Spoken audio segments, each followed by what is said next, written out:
Hello दोस्तों, आज आपको मैं सुनाने जा रहा हूँ एक मूर्तिकार की कहानी। एक समय की बात थी। एक राज्य में एक प्रतापी राजा राज करता था। एक दिन उसके दरबार में एक विदेशी राजा आया। उसने राजा को एक सुंदर पत्थर उपहार दिया। राजा वह पत्थर देखकर बहुत प्रसन्न हुआ। उसने उस पत्थर से भगवान विष्णु की प्रतिमा का निर्माण कराकर उसे राज्य के मंदिर में स्थापित करने का निर्णय लिया। प्रतिमा निर्माण का कार्य राज्य के महामंत्री को सौंप दिया। महामंत्री गांव के सर्वश्रेष्ठ मूर्तिकार के पास गया और उसे वे पत्थर देते हुए बोला, महाराज, मंदिर में भगवान विष्णु की प्रतिमा स्थापित करना चाहते हैं। 7वें दिन के भीतर इस पत्थर से भगवान विष्णु की प्रतिमा बनाकर तैयार कर राजमहल पहुंचा देना।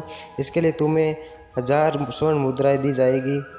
1000 स्वर्ण मुद्रा की बात सुनकर मूर्तिकार खुश हो गया और महामंत्री के जाने के उपरांत प्रतिमा का निर्माण कार्य प्रारंभ करने के उद्देश्य से अपने औजार निकाल लिए। अपने औजारों में से उसने एक हथौड़ा लिया और पत्थर तोड़ने के लिए उस पर हथौड़े से वार करने लगा, किंतु पत्थर जैसा था वैसा ही रहा। मूर्तिकार ने हथौड़े के कई वार पत्थर पर किए, किंतु पत्थर नहीं टूटा। 50 बार प्रयास करने के उपरांत मूर्तिकार ने अंतिम बार प्रयास करने के उद्देश्य से हथौड़ा उठाया, किंतु ये सोचकर हथौड़ा नीचे रख दिया कि जब 50 बार वार करने से पत्थर नहीं टूटा तो अब क्या टूटेगा। उसने वह पत्थर महामंत्री को लौटा दिया और बोला, इस पत्थर को तोड़ना असंभव है, इसलिए इससे भगवान विष्णु की प्रतिमा नहीं बन सकती। महामंत्री को राजा का आदेश हर स्थिति में पूर्ण करना था, इसलिए उसने भगवान विष्णु की प्रतिमा निर्मित करने का कार्य गांव के एक साधारण से मूर्तिकार को सौंप दिया। पत्थर लेकर मूर्तिकार ने महामंत्री के सामने ही उस पर हथौड़े से प्रहार किया और वह पत्थर एक ही बार में टूट गया।